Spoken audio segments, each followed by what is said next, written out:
नमस्कार दोस्तों, आज हम आपको 16 दिवसीय महालक्ष्मी पूजा में सुनी जाने वाली कहानी चिल देवी और चौल। यह एक पौराणिक कथा है। इसे सुनने से घर में सुख शांति व समृद्धि आती है। जो लोग व्रत नहीं भी करते हैं वो भी इस कहानी को सुन सकते हैं। एक समय की बात है, धर्मराज युधिष्ठिर जी ने श्री कृष्ण भगवान को प्रसन्नचित देखकर कहा कि त्रिलोकीनाथ, कृपया करके कोई ऐसा व्रत बताएं जो सब व्रतों में श्रेष्ठ व ऐश्वर्य सुख देने वाला व्रत हो, इसे करने से स्त्री नाना प्रकार के पुत्र, आयु, महल, हाथी, घोड़ा, धन दौलत आदि का फल भोग सके। कृष्ण जी बोले, हे राजन सुनो, सतयुग में जब असुर आदि असुरों ने स्वर्ग पर अधिकार कर लिया, तब इंद्र ने ऐसा ही प्रश्न ऋषि नारद जी से पूछा। यह सुनकर नारद जी बोले, हे देवराज इंद्र, मैं तुम्हें ऐसा उपाय बताता हूँ जो सर्व कल्याणकारी है। एक प्राचीन काल में एक बहुत सुंदर अपूर्व नगर था। वहाँ की भूमि बड़ी रमणीय थी, तरह तरह के रत्नों से विभूषित भूमि थी। उस नगर में चारों पदार्थ धर्म, काम, मोक्ष, अर्थ थे। उनकी विचित्र रचना देखकर विश्वकर्मा जी भी लज्जित होते थे। उस नगर में मंगलसेन नाम का एक राजा राज्य करता था। उनकी चिल देवी और चौल देवी नाम की दो रानियां थी। एक दिन राजा अपनी प्रिय रानी चौल देवी के साथ महल की छत पर बैठा हुआ था। वहीं से उसने समुद्र के जल से घिरा हुआ रमणीक स्थान देखा। उसे देख वह बोला, हे प्रिय, स्थान पर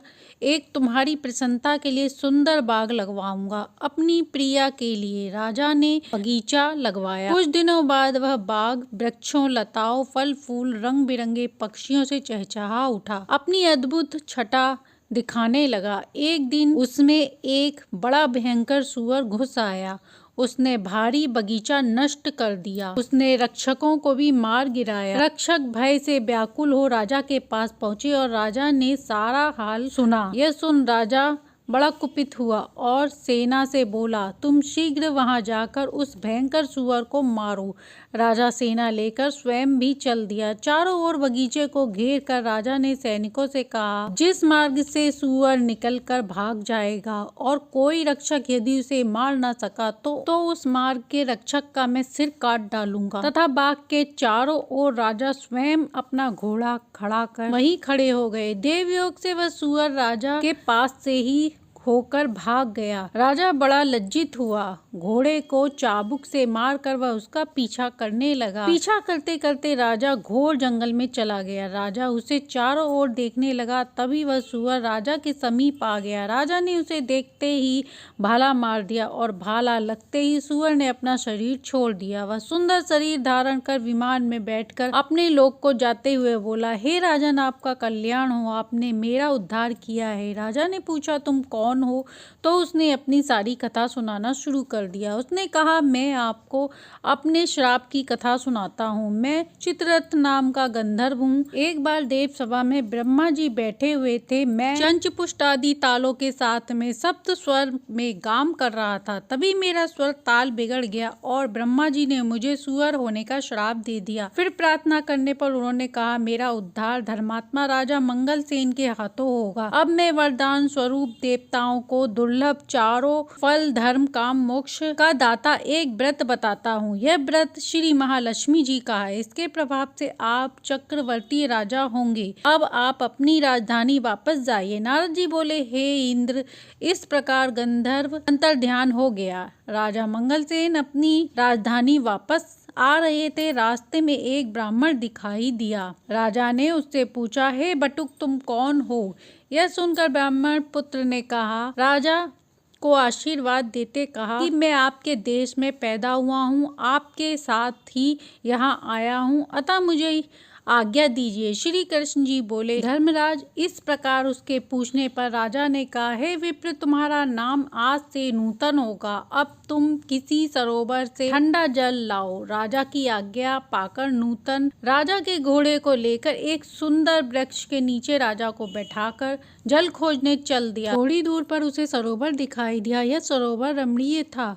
ऐसा प्रतीत होता था कि यहाँ भगवान नारायण का खुद वास हो। कमलों से सुशोभित चक्रवात आदि पक्षियों से युक्त तेज हवा से उठने वाली लहरों को शांत करने वाला मीठा जल महर्षि अगस्त्य की तृषा शांत करने वाला शीतल जल से परिपूर्ण था। जैसे ही वह आगे बढ़ा, उसका घोड़ा कीचड़ में फंस गया। वह घोड़े से उतरकर सरोवर के चारों ओर देखने लगा।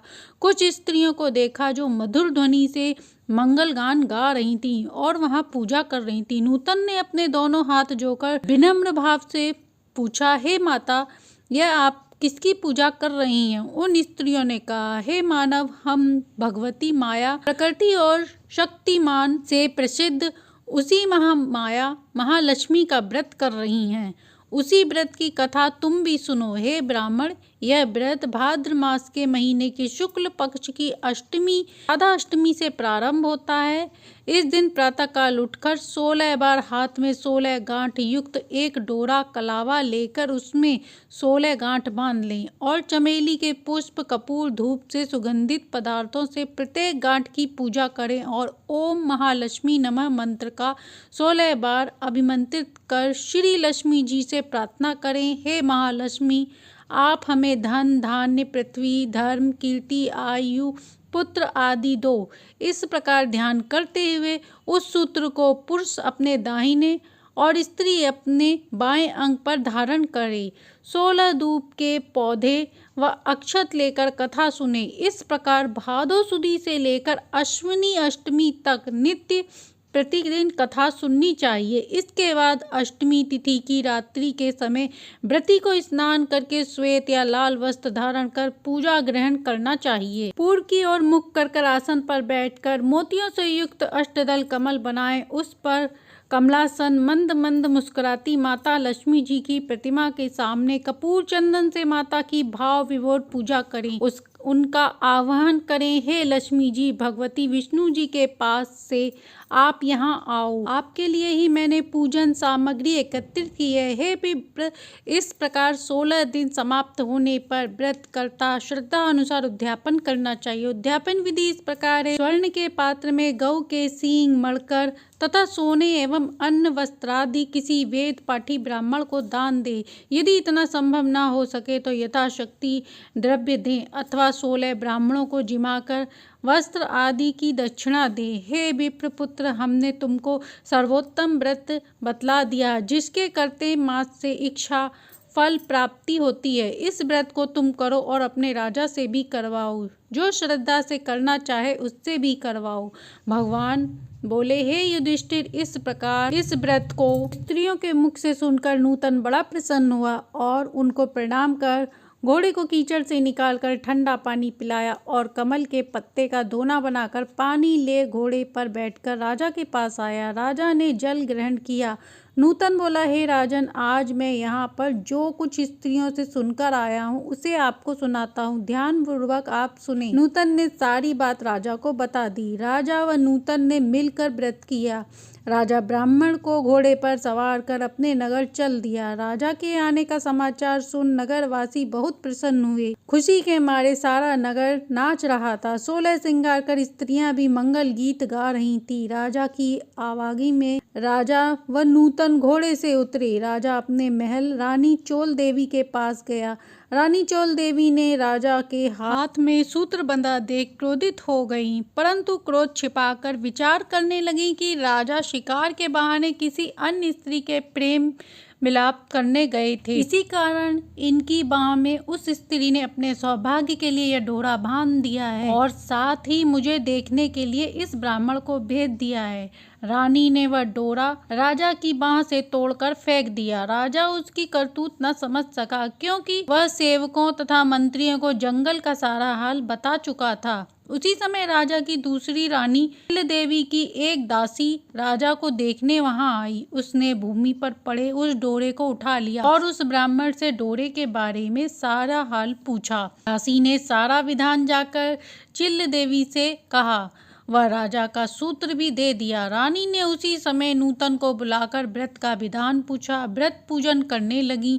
श्री कृष्ण जी युधिष्ठिर से बोले, 1 वर्ष बीतने पर लक्ष्मी पूजन की याद राजा को आई और अपनी बाह में वह सूत्र न देखा तो अपार चिंता में वह डूब गए। नूतन ने रानी चोल देवी द्वारा उसे तोड़े जाने का सारा हाल राजा को बता दिया। यह सुन राजा क्रोधित हो गए। चोल देवी से बोला, अरे दुबुद्धि, अब मैं तेरे महल में लक्ष्मी पूजन करने नहीं जाऊंगा, रानी चिल्ल देवी के महल में लक्ष्मी पूजन करूंगा। यह कहकर राजा वहां से चला गया। इसी बीच लक्ष्मी जी बुढ़िया का रूप धरकर परीक्षा लेने के लिए रानी चोल देवी के घर गईं।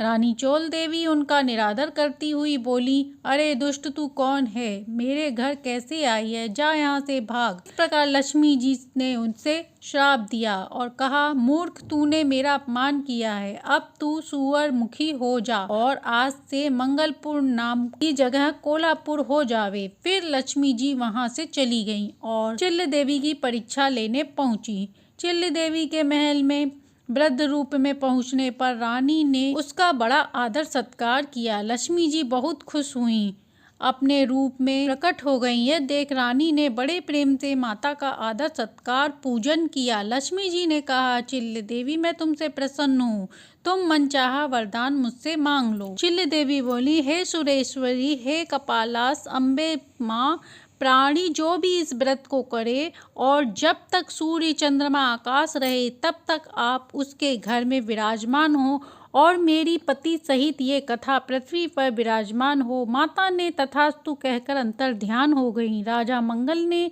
रानी चिल्ल देवी के साथ महल में पूजन व्रत किया। दुराचारणी चोल देवी ईर्ष्यावश रानी चिल्ल देवी के महल में जाने लगी। द्वारपाल ने उसे अंदर जाने नहीं दिया क्योंकि रानी सुअर के समान दिख रही थी, जिससे वह उसे पहचान न सका। बहुत दिनों से दिखाई नहीं दी, तब वह दुखी हो जंगल में महर्षि अंगिरा के पास गई। उनकी दशा देख मुनि अंगिरा ने अपनी ज्ञान दृष्टि द्वारा उसको सारी बात बता दी कि लक्ष्मी जी के कुपित श्राप के कारण यह हुआ है। वह स्वयं लक्ष्मी जी से उसके अपराध की क्षमा याचना करे, लक्ष्मी जी का पूजन करे। रानी ने भी व्रत पूजन किया। व्रत पूजन के प्रभाव से वह पुनः अपने स्वरूप को प्राप्त कर कीर्ति पाने लगी और उस वन में राजा शिकार खेलने गया। वहां मुनि अंगिरा की कुटी में रूप लावण्य से युक्त अनुपम देवी को देखकर राजा मंगल बोले, हे ऋषि, यह सुंदर स्त्री कौन है? राजा की बात सुन ऋषि ने उनको सारी बात बता दी और रानी चोल देवी को राजा को सौंप दिया। राजा रानी को लेकर अपने राजधानी वापस आ गए। दोनों रानियां प्रेम पूर्वक रहने लगीं, राजा की सेवा करने लगीं। अंत में राजा स्वर्ग गए और मंगल नक्षत्र नाम से विख्यात हुए। नारद जी बोले, हे इंद्र, समस्त व्रतों में श्रेष्ठ लक्ष्मी जी का यह व्रत मैंने तुमसे कहा। जो भी व्यक्ति इस व्रत को करता है वह धर्म, काम, मोक्ष, अर्थ चारों पदार्थों का भागी होता है। तुम भी इस व्रत को करो, जिससे धन, धान्य, पुत्र आदि प्राप्त होता है। इंद्र ने नारद जी को प्रणाम कर अपने लोक में चले गए और उसके बाद उन्होंने व्रत पूजन किया। श्री कृष्ण जी बोले, हे युधिष्ठिर, नारद जी से देवराज इंद्र द्वारा पूछे गए श्रेष्ठ व्रतों को मैंने तुमसे बता दिया, जो सांसारिक सुख और परलोक सुखों को देने वाला है। तो ये थी 16 दिवसीय सुनी जाने वाली लक्ष्मी माता व्रत में चिल चोल देवी की कहानी। यह कहानी पौराणिक है। इसे सुनने से घर में सुख, शांति व लक्ष्मी माता की कृपा बरसती है। तो कहानी अच्छी लगी हो तो लाइक एंड सब्सक्राइब करें।